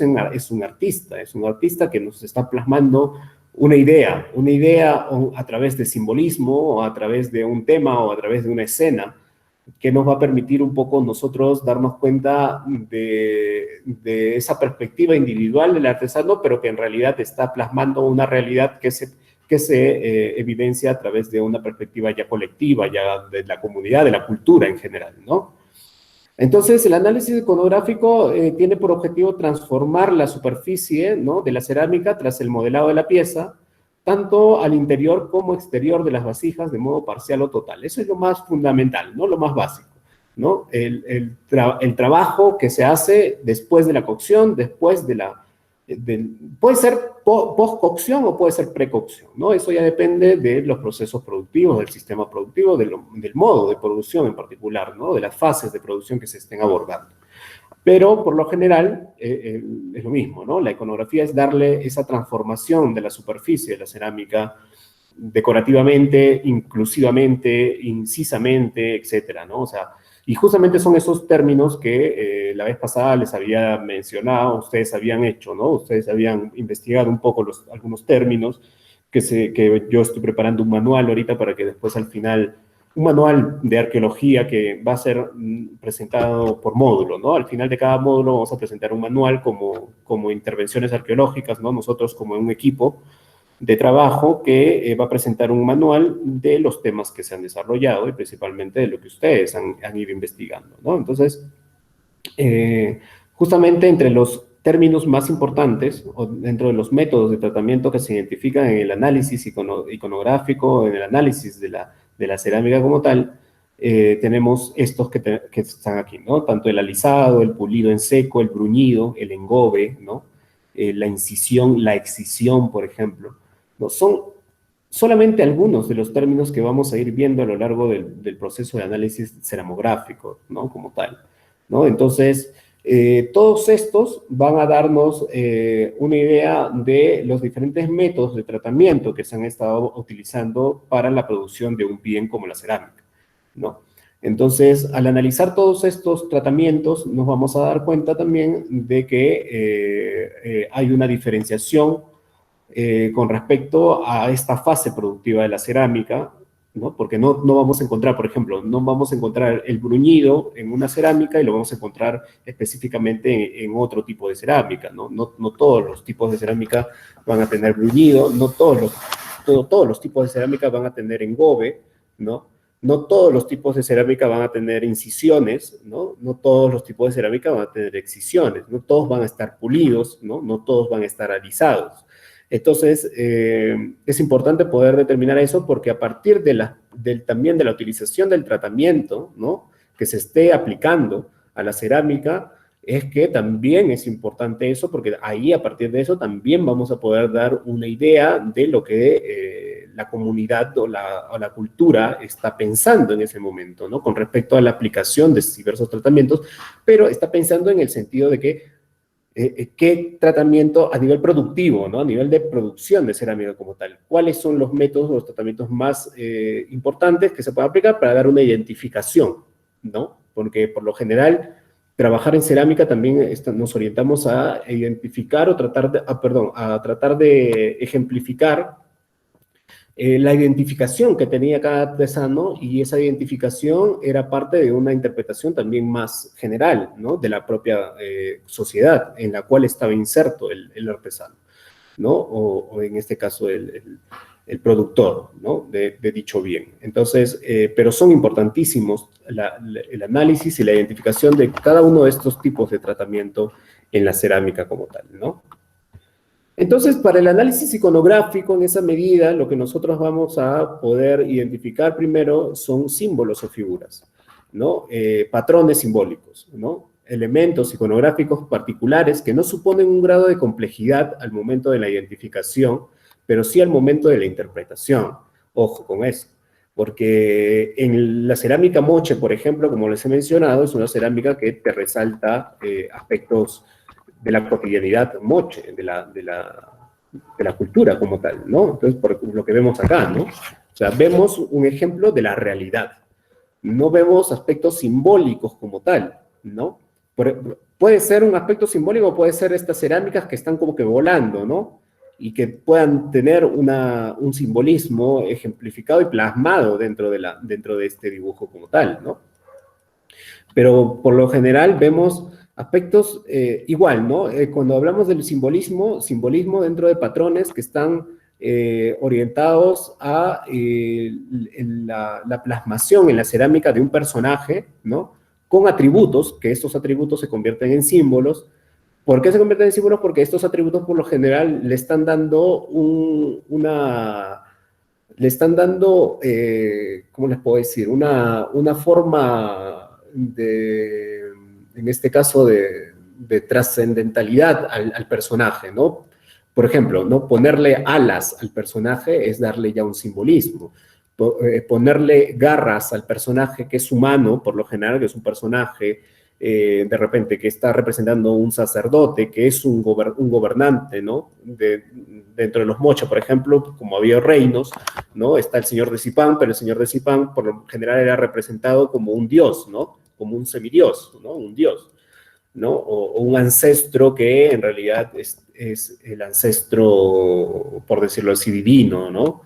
Entonces, pero que se representa en la cerámica con, de repente, rasgos felínicos, ¿no? Que se representa con rasgos alados, por ejemplo, ¿no? Entonces, allí es donde ya el simbolismo cobra partida, ¿no? Entonces, esos aspectos simbólicos, sin embargo, esos aspectos simbólicos muchas veces no lo encontramos en escenas o temas, ¿no? Ahora, ¿qué son los temas? ¿No? Los temas vienen a ser uno o dos elementos iconográficos que definen a determinados personajes. Pueden ser el conjunto de símbolos o figuras que tengan una relación en cuanto a la configuración de un tema en particular, ¿no? Por ejemplo, un ave y el mar. Algunos llaman a los temas con el concepto de motivos también, ¿no? Temas o motivos es lo mismo, ¿no? Entonces, y también, y las escenas, ¿no? Que las escenas ya es el conjunto de temas que están definiendo un contexto, una acción en específico, ¿no? Por ejemplo, en la cerámica moche sí hay escenas, pero también hay temas y obviamente también hay símbolos, porque justamente esas escenas se componen a través de temas y de símbolos, ¿no? pero sí hay escenas, escenas de la vida cotidiana, escenas sobrenaturales, ¿no? Escenas antropomorfas, no lo sé, ¿no? Entonces, en el caso de la cerámica Cajamarca, por ejemplo, que ahorita vamos a verlo, ¿ya? Antes de hablar de la cerámica Cajamarca, el tema de los momentos, ¿ya? Para terminar con esta parte. El tema de los momentos. ¿Por qué coloco los momentos acá? Porque a partir de todo este análisis, a través de símbolos, temas o escenas, los momentos van a constituir la relación entre las capas estratigráficas donde se hallaron los fragmentos o las vasijas con símbolos, temas y escenas, que posiblemente determinarían el contexto o la coyuntura del arte narrativo iconográfico. O sea, estamos viendo que tanto estos símbolos, temas o escenas están determinados en un proceso de ocupación muy importante y ese proceso de ocupación se va a representar a partir también justamente de la interpretación iconográfica que se halló en ese contexto como tal, ¿no? Y que estaría determinando un aspecto particular de la sociedad en determinado momento de tiempo, ¿no? Entonces, eso es importante. Y justamente, ¿no? El análisis iconográfico parte de un estudio de motivos, tanto de temas, de escenas, ¿no? O de símbolos, contrastándolo también con otro tipo de fragmenterías que por lo general nos están dando también una idea formal de símbolos, temas o escenas, ¿no? Y que esto está o se ha hallado en una determinada fase, ¿no? En este caso, una fase constructiva, ¿no? Esto es un estudio iconográfico sacado de los estudios de Huaca la Capilla, de San José de Moro, ¿no? Y es un estilo de la cultura moche, cerámica moche tardío, ¿no? Cerámica moche 5, también como lo conocen, ¿no? Entonces, hay aquí algunos diseños geométricos variados, ¿no? Que también en realidad, los fragmentos que se han encontrado son estos de acá, ¿no? Los que tenemos aquí. Y el estudio comparativo es a partir de lo que se ha encontrado como cerámica íntegra, ¿no? Como antecedente en otros proyectos bueno, vasijas que están en museos y que pueden ser bienes comparativos para la fragmentería que encontramos a través de excavaciones en el marco de proyectos arqueológicos, ¿no? Como son estas de acá, ¿no? Entonces, a partir de todo ello, podemos ya determinar, mira, por ejemplo, hay rasgos simbólicos que tiene esta vasija que encontramos en esta fragmentería, por lo tanto, estamos hablando ya de un estilo en particular y, por lo tanto, en este caso, de un motivo, de una variabilidad que podemos asociarla a una determinada fase, ¿no? De ocupación del sitio. ¿Sí? ¿Escucho? ¿Alguien quiere consultar? Creo que alguien habló. Bien. Entonces, con el tema de la cerámica Cajamarca es bastante complejo, ¿no? A pesar de que vemos algunos símbolos, de que vemos algunos temas en particular, no comprendemos hasta la actualidad las escenas. Sin embargo, bueno, también es que no hemos realizado todavía hasta la actualidad un estudio iconográfico de la cerámica cajamarquina. Nos hemos centrado principalmente en el análisis tipológico, pero sí vamos a hacer un estudio iconográfico. En la actualidad no lo estamos haciendo, pero ya lo vamos a hacer poco a poco, justamente teniendo una muestra también representativa de lo que vamos a excavar en Santa Polonia. Pero sin embargo, la vasija, la cerámica cajamarquina sí comprende posiblemente algunos simbolismos mucho más intrínsecos, ¿no? Mucho más abstractos. La cerámica cajamarquina es mucho más abstracta, ¿no? Muy diferente a la cerámica moche, por ejemplo, que hemos visto, ¿no? Es mucho más abstracta, mucho más compleja de interpretar a partir de su iconografía, pero sí rescatamos algunos personajes, algunas representaciones simbólicas a través de personajes, ¿no? Como los que tenemos aquí, ¿no? El ñaupa, por ejemplo, que al parecer esto uno lo puede ver y puede decir, profesor, pero eso puede ser, claro, es una representación de un ser posiblemente, ¿no? Pero estas cosas parece el sol, ¿no? Posiblemente pueden estar representando al sol con una carita allí, ¿no? Y que, pues, de todas maneras, en muchas culturas se ha representado de esa forma también al sol, ¿no? O a la luna. Entonces, pero acá vemos también al mismo personaje sonriente, ¿no? El ñaupita, ¿no? El que se conoce como el ñaupa, de la cerámica de Cajamarca, ¿no? también dándole otro tipo de representación, ¿no? O sea, se dan representaciones paralelas, ¿no? Acá vemos algo muy particular, que es el tema del escalonado, ¿no? El tema del escalonado. Ahora no sabemos exactamente qué son estos círculos concéntricos acá en el centro, que podrían estar representando, según algunos autores, ¿no? Historiadores que han hablado de la cerámica de la iconografía Cajamarca, podrían estar representando la fertilidad, ¿no? Como pequeños huevos, ¿no? Que nacen aquí, estas líneas alternas, que parece una serpiente, ¿no? Esto de aquí, en realidad también haciendo una comparación entre lo que encontramos en las pachas, por ejemplo, que son estos círculos de agua o estos ojos de agua, ¿no? Que se llaman, que se encuentran muchísimo aquí en Cajamarca, ¿no? Tallado en la piedra, donde nacen justamente estos anfibios, ¿no? Estos especies de renacuajos chiquititos. Ustedes se dan cuenta y observan bien, hay como pequeños huevitos, ¿no? Que se observan ahí en esos pequeños estanques, ¿no? Y se mueven de esta manera, ¿no? Se mueven así, alternamente, ¿no? Entonces, tiene un nombre eso, no me acuerdo, no sé si alguien de ustedes lo conoce, me he olvidado el nombre ahorita, pero justamente ahora que trabajábamos en Shaoyo, ¿no? Y viendo una de las cerámicas allí, uno de los señores de la comunidad nos decía de que esto es lo que se encuentra justamente en la parte de las montañas de los Apus, ¿no? Donde se encuentran estas pachas o estos ojos de agua, ¿no? Y donde nacen estos seres, ¿no? Que vemos allí. Y posiblemente estén representando eso aquí en la iconografía cajamarquina, ¿no? Entonces, puede ser o puede ser una abstracción individual, simplemente, ¿no? Entonces, eso es lo que tenemos que un poco rescatar, y por eso es lo complicado de la cerámica cajamarca, ¿no? Que tenemos que buscar mucho más análisis, tenemos que identificar mucho más el análisis, tenemos que estructurar el análisis de una manera que sea comparativo, pero también que sea objetivo al momento de interpretarlo y de representarlo como tal, ¿no? Y coloco esta cerámica en el centro, que es una cerámica ya moderna, producida por artesanos modernos, ¿no? Locales de Cajamarca, con los que trabajamos, y ellos han plasmado la cerámica, la iconografía de la cerámica Cajamarca en su arte moderno, ¿no? En su arte de producción artesanal de cerámica moderna. Entonces, muy aparte del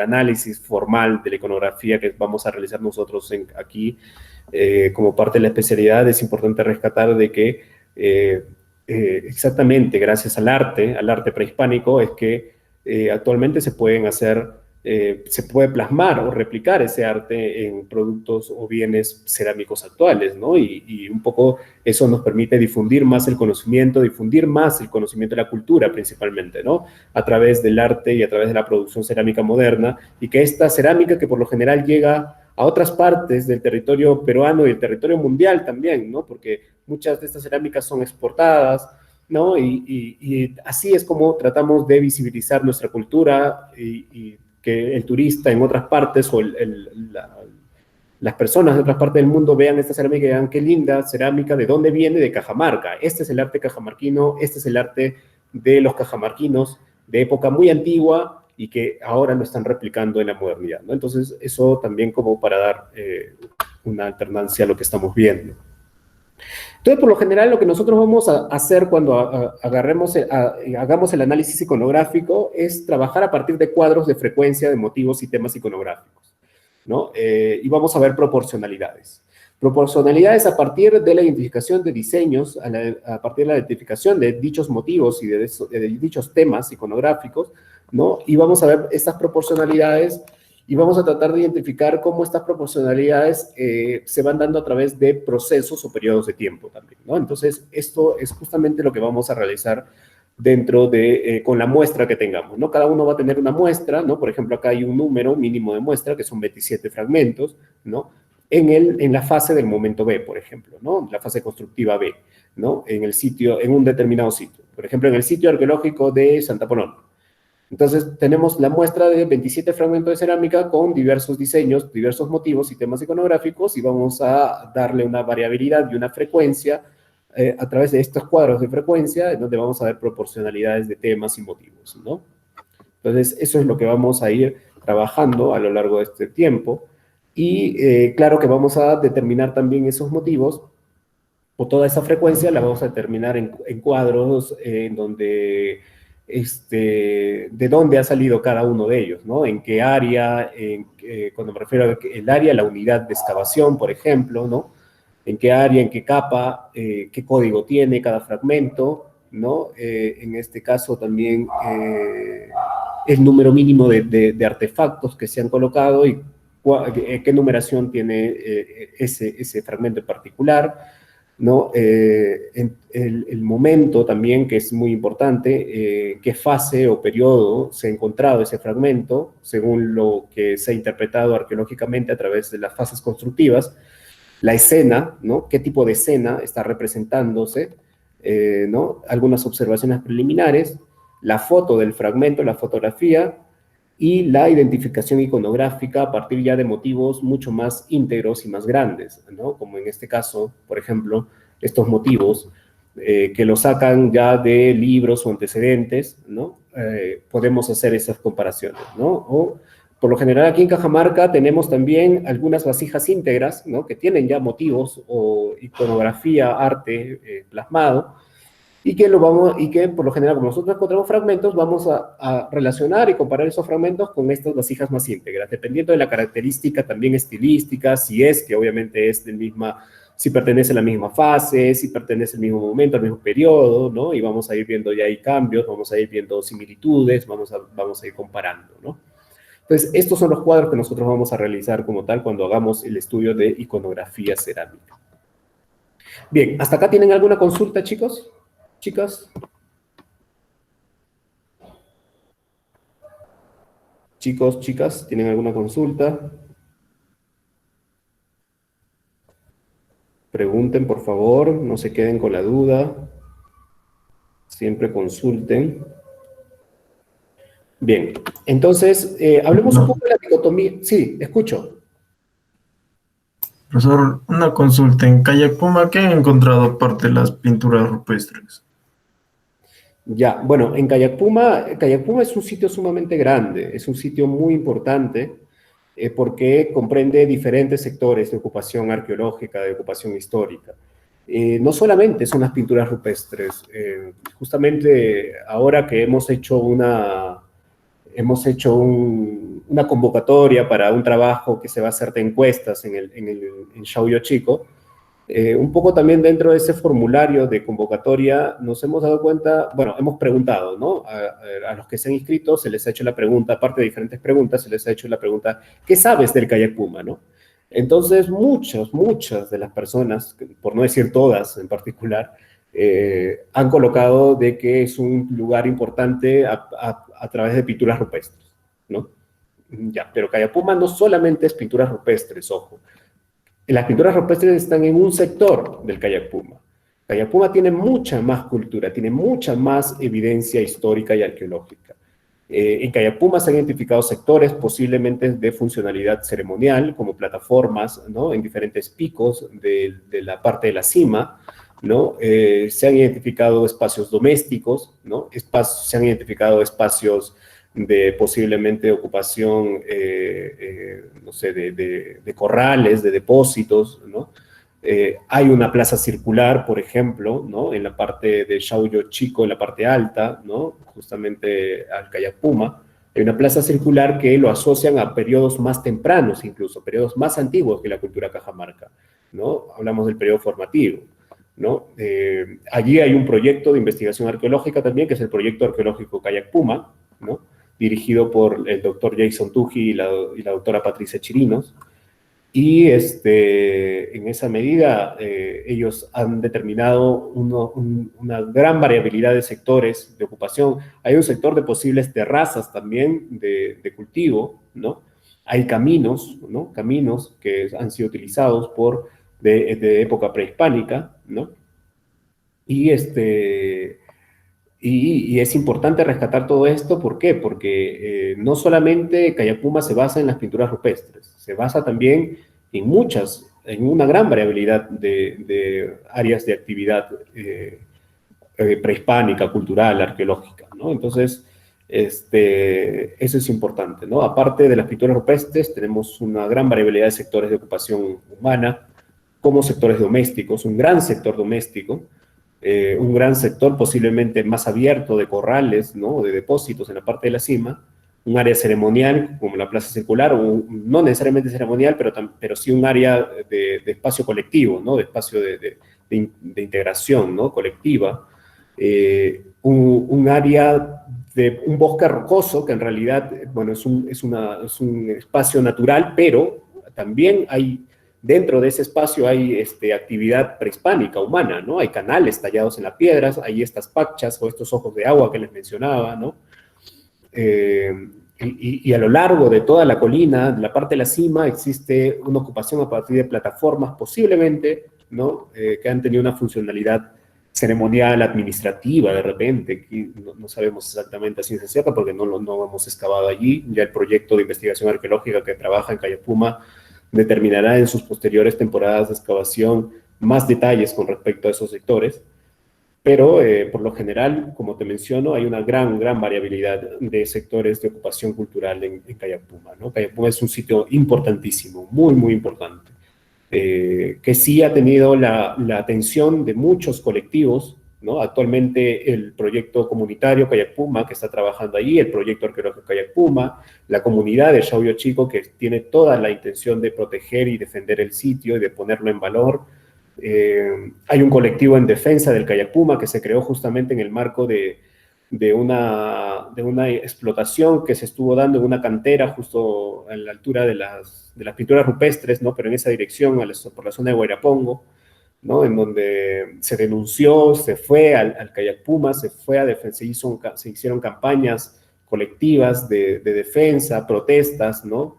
En la Dirección de Concentrada de Cultura para que vayan al sitio y pongan, porque ya esta cantera, esta explotación que estaban haciendo, ya había entrado a la poligonal del sitio, o sea, ya estaba dentro del sitio prácticamente y no estaba respetando la ley, ¿no? Entonces, y por lo tanto se estaba dañando el sitio, ¿no? Entonces, hay muchas personas, muchos frentes, muchos colectivos, como les menciono, que están trabajando en defensa del sitio y en su pronta puesta en valor también posteriormente, ¿no?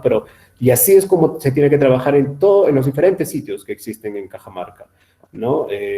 Lamentablemente, bueno, es un trabajo complicado, sumamente arduo, ¿no? Es todo un reto, pero alguien lo tiene que hacer, ¿no? Y si nosotros articulamos y trabajamos bajo enfoques participativos, yo creo que vamos a determinar un buen trabajo en pro de la defensa de los sitios de nuestro patrimonio, ¿no? En pro del desarrollo de nuestro patrimonio cultural. Entonces, eso particularmente es lo que se ha encontrado en Cayapuma, ¿no? Que es un excelente sitio, es un sitio maravilloso. ¿Tienen alguna pregunta más, chicos, chicas? ¿Alguna consulta? Bien, entonces hablamos un poco de la dicotomía del uso y la función de la cerámica. ¿Y a qué se refiere esto? Es que esto es básico y es fundamental y es que tenemos que conocer bien.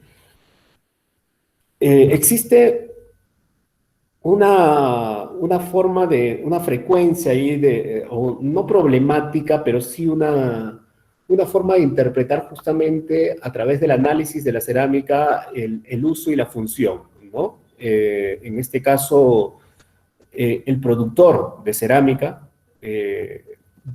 produce un tipo de bien y al producir ese tipo de bien le va a dar una función específica, ¿no? Para ese bien como tal, ¿no? Como decir, ¿sabes qué? Yo te produzco una cerámica muy fina, muy bonita, ¿no? Y esto solamente lo vas a utilizar en un espacio en donde se van a realizar ceremonias, por ejemplo, ceremonias rituales. Entonces esto ya tiene una función, ¿qué cosa? Una función ceremonial, ¿no? Pero sin embargo, el productor que lo ha producido se lo va a dar a alguien en particular, ¿no? En este caso puede ser a un individuo de la sociedad que se va a convertir en el consumidor, en el que se está apropiando de este bien como tal, ¿no? Pero el consumidor, en este caso, no necesariamente le va a dar la función que el productor le dio al inicio. sino le va a dar un uso y una función diferenciada, ¿no? Y eso va a determinar justamente una dicotomía entre el uso y la función de la cerámica. Un ejemplo particular es justamente aquí en Cajamarca. Nosotros hemos encontrado una gran variabilidad de cerámica muy fina, pero la hemos encontrado en contextos domésticos. Entonces ahí nos damos cuenta cuando te dicen, por ejemplo, y esto, ¿por qué se los menciono? Porque por lo general muchos arqueólogos mencionan de que la cerámica fina se usa en espacios ceremoniales o en espacios rituales, y la cerámica burda es la que se utiliza en espacios domésticos. Pero eso ya no es así. Ojo, eso ya no se aplica para todas las sociedades o para todas las culturas que existen en el Perú, ¿no? Sí hay excepciones, sí hay algunos aspectos así de esa categoría. Yo lo he podido identificar, por ejemplo, en mis excavaciones para sitios de la cultura moche, por ejemplo, ¿no? Hay espacios más restringidos en donde hay una cerámica mucho más fina, utilitaria sí, pero mucho más fina, ¿no? Que los espacios exteriores, que son más abiertos, en donde están seguramente las personas de un estatus menor, ¿no? Y que utilizan no esa cerámica fina que se utiliza en este tipo de espacios, sino cerámica burda, ¿no? Cerámica como ollas de cerámica burda que no tienen un tratamiento externo, no tienen una iconografía, no tienen detalles, no tienen arte, ¿no? Sino es solamente la cerámica, la arcilla que ha sido materializada en una determinada forma y en un determinado tipo, ¿no? Entonces, sí hay excepciones, pero eso no se aplica para todas las culturas. Y es justamente lo que les menciono, ¿no? Aquí en Ixcoconga, nosotros hemos encontrado la cerámica fina en espacios domésticos, en espacios de uso cotidiano, ¿no? Entonces, con eso nos podemos dar cuenta de que la producción de la cerámica pudo haber tenido una función específica, pero tuvo un uso en particular también, se le dio un uso en particular. Y por lo tanto tenemos que identificar en todo el proceso tanto en contexto, nosotros lo que tenemos que hacer, tanto en el contexto, en la excavación arqueológica, como en gabinete, en laboratorio, el trabajo de análisis, determinar el uso real que se le dio a la cerámica como tal también, que es muy importante dentro de todos los procesos de interpretación arqueológica. Y eso va a determinar en general qué cosa. Una propuesta bastante importante que corresponde a la reflexión y representación de posibles cadenas operativas en base al análisis tecnoproductivo de la cerámica, ¿no? Esto es igual a hablar en estas palabras como todos los procesos por los que se tiene que pasar para producir un objeto, en este caso la cerámica. Y en estos procesos se va a tener que determinar variantes y variables que llevarán a un resultado en específico, a una interpretación en específica, o en este caso también a una representación en específico. Esas variables corresponden a variables culturales, tecnológicas, funcionales y también variables geográficas, ¿no? Porque analizamos también obviamente el tema dentro de las cadenas operativas, el tema de las canteras, por ejemplo, ¿no? O los espacios de explotación de recursos. Todo esto nos va a dar, obviamente, un conocimiento sobre los modos de producción y los patrones de estilo, morfología, tipos, etcétera, y que también van a definir cambios sociopolíticos, religiosos, económicos, ¿no? Desarrollos, fenómenos, crisis, etcétera, que se puedan dar a partir justamente del análisis de la materialidad, que en este caso es la cerámica. Entonces, esto es importante poder rescatar, poder identificar dentro de, no solamente el análisis de la cerámica, sino también cuando veamos el material lítico, por ejemplo, también vamos a tener que identificar cadenas operativas y también análisis tecnoproductivo, ¿no? Dentro del material lítico como tal, ¿no? Y tipología también del material lítico. Entonces, cuando veamos todo eso, también vamos a darnos cuenta qué es lo que se estuvo utilizando, en qué contexto, en qué periodo, por qué cambió de un periodo a otro, qué patrones cambiaron de un periodo a otro, producto de qué específicamente, no lo sé, ¿no? Entonces ahí vamos a tener que interpretar todo eso, ¿no? A partir del aspecto del material como tal, ¿no? Bien, chicos. Aquí con esto hemos avanzado un poco con el tema del estudio de la cerámica como tal, lo que vamos a realizar, ¿no? Dentro de nuestras prácticas, ¿no? Y que va a ser sumamente fundamental porque en esa perspectiva es que nosotros vamos a poder ir interpretando, ¿no? Ir interpretando poco a poco la historia de una determinada cultura, la historia de un determinado sitio arqueológico como tal, ¿no?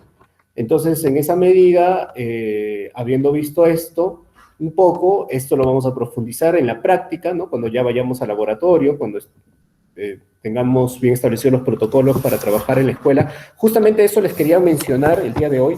Ya tengo sus correos institucionales, se los voy a pasar el día de hoy en el transcurso de la tarde a cada uno, a sus WhatsApp personales, ¿ya?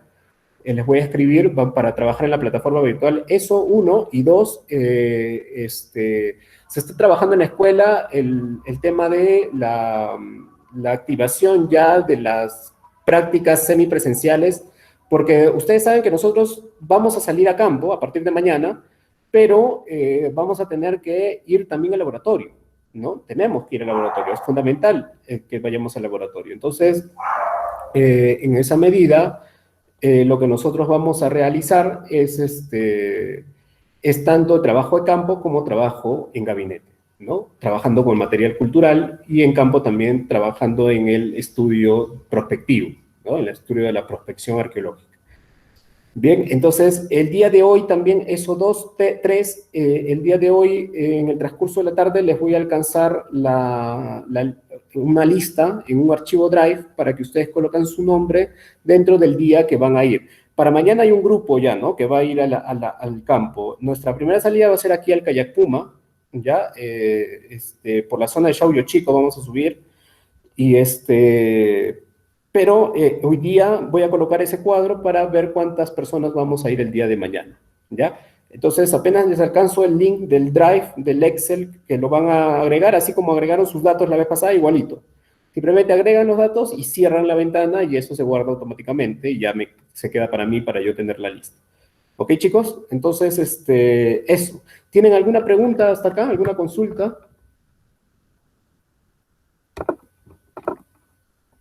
Chicos, chicas, ¿tienen alguna pregunta? ¿Alguna consulta? Todos han colocado sus nombres y apellidos en el chat del grupo. Por favor, agreguen sus nombres y apellidos en el chat, perdón, de acá del Meet, para poder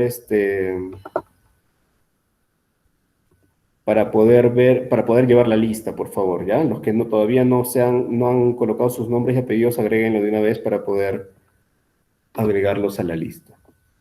Bien, ¿no tienen ninguna consulta hasta aquí, chicos, chicas? ¿Todo ha quedado claro?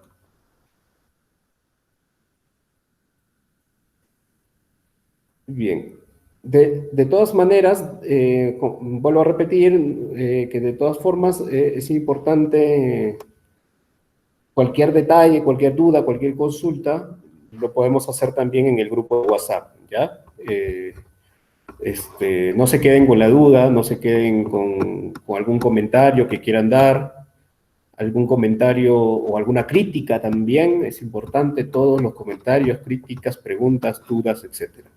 ¿Ya, chicos, chicas? Entonces, bien, vamos a tomar una captura de pantalla. Mi computadora está volviendo a fallar, no sé qué pasa con la cámara. Bueno, creo que es el modelo, no sé, que no me acepta, a veces me acepta, a veces no me acepta activar mi cámara, no sé por qué, pero ahora ya no me deja, ¿no? Bien, entonces vamos a activar nuestras cámaras, chicos, chicas, para tomar una captura final de la clase de hoy.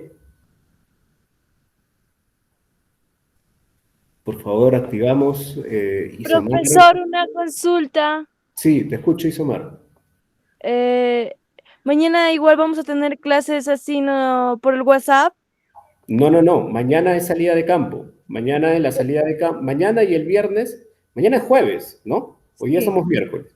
Mañana y el viernes son salidas de campo para los dos grupos, porque hay un grupo que va a ir el jueves, que va a ir mañana, y otro grupo que va a ir el día viernes. Entonces, por eso es que hoy día les estoy diciendo que les voy a pasar un link de Drive, así como ustedes ingresaron la vez pasada a ese Drive para colocar sus datos, yo les voy a pasar un link también igual, donde va a haber un cuadro en Excel, en donde va a figurar, ¿no? Día jueves, salidas de campo, día jueves y día viernes. Entonces tú ingresas al link y colocas tu nombre en el día que sea más factible para ti asistir a la clase en campo. ¿Ok?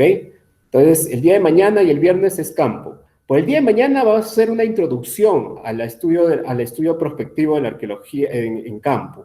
No lleven materiales, mañana, por el día de mañana y el viernes para el grupo que le toque, no vamos a trabajar como tal haciendo, por ejemplo, temas de dibujo de patrones arquitectónicos o anal. Vamos principalmente a conocer el sitio bien, a identificar sectores, a hacer un análisis espacial y a ver materialidad también en superficie, ¿no? Y que vamos a ir ahí viendo más o menos. Entonces, va a ser una salida introductoria, ¿ok? Entonces, no llevemos materiales, sí llevemos lo que sabemos que tenemos que llevar para nuestros protocolos, ¿no? Nuestra doble mascarilla, nuestro dispensador personal y nuestro protector facial, que va a ser opcional utilizarlo en campo, pero sí obligatorio si es que vamos a partir a ir hacia el campo en un transporte público, ¿no? Nos encontramos el día de mañana, yo les voy a dejar igual los datos hoy día en el grupo, nos encontramos el día de mañana en la plaza de Baños del Inca, ¿ya? Que es más factible. O hay dos opciones, una encontrarnos en la plaza de Baños o una encontrarnos en la plazuela del Inca, que está en Xauyo Chico, en la subida, ¿no? No sé si todos conocen. Pero si no conocen, nos encontramos un grupo o algunos en la plaza de Baños, o ya nos encontramos en la plazuela del Inca, ¿no? Ya, hoy día coordinamos bien el transcurso de la tarde, no se preocupen por eso, ¿ok? Entonces, eso principalmente, Isamar. ¿Alguien tiene alguna pregunta más?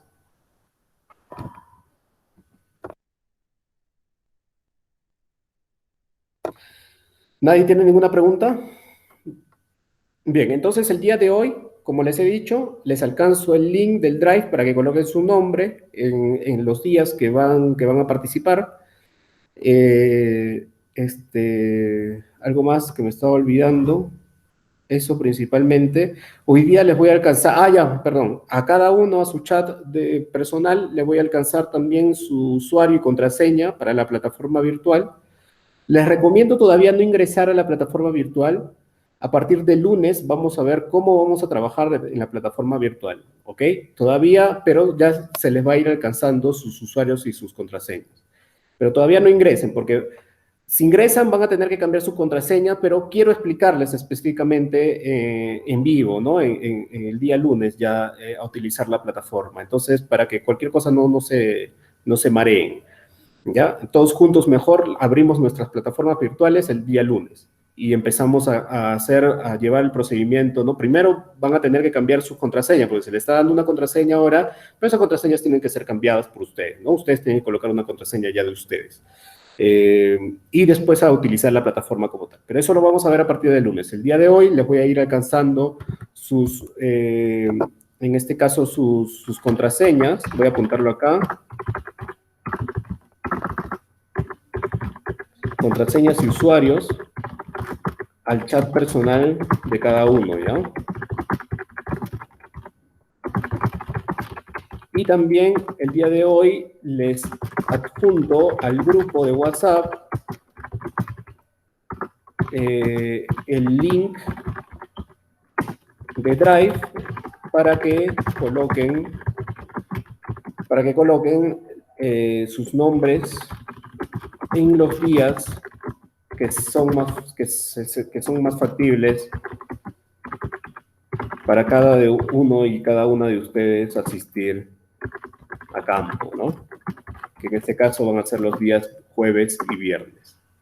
Bien, entonces esos dos puntos es lo que nos falta hoy día. El día de mañana a las 7 de la noche, no se olviden que tenemos una muy importante conferencia con los jueves de tertulia cultural que organiza la Escuela Taller, el proyecto de Santa Polonia y la Asociación de Guías de Profesionales de Turismo Avitur de Cajamarca. Se les va a estar alcanzando el flyer, que ya se les alcanzó el flyer, compártanlo en sus redes sociales, en sus grupos de WhatsApp, compártanlos con sus compañeros para que compañeros de universidad, no sé, de otros lados, familiares, para que puedan asistir a la charla, ¿no? Yo les voy a estar alcanzando el día de hoy el link, porque ya les alcancé el flyer, pero el flyer es para que lo vayan compartiendo, ¿no? Para que lo vayan difundiendo un poco. y el link. El link que se los voy a pasar en el transcurso de la tarde, noche, que todavía me lo tienen que pasar a mí también. Y el día de mañana tenemos una importantísima ponencia a cargo de la doctora Bernarda Delgado de el Museo Tucumé en Lambayeque. Entonces, les recomiendo muchísimo. Bueno, para nosotros es obligatoria la asistencia, pero para si van a invitar a algunos amigos, algún amigo o a alguien en particular, recomendable de verdad esta ponencia. Va a ser una ponencia muy productiva, muy nutritiva también. Bien, entonces, eso también el día de hoy, también les voy alcanzando el link de la tertulia del día de mañana. Y con eso ya estamos terminando, ¿no? Bien, entonces, ¿tienen alguna consulta, chicos, chicas, hasta acá? ¿Ninguna? Bien, entonces activamos nuestras cámaras para tomar la foto final y con eso ya estamos culminando el día de hoy nuestra sesión del día de hoy, ¿no? Estamos terminando con nuestra sesión. A ver, Wilder, Jefferson, Isamar, Roxana, Elena, activamos nuestras cámaras, por favor. Bien, excelente, chicos. Muchas gracias. Entonces vamos a tomar la captura en 3, 2, 1. Ya, perfecto.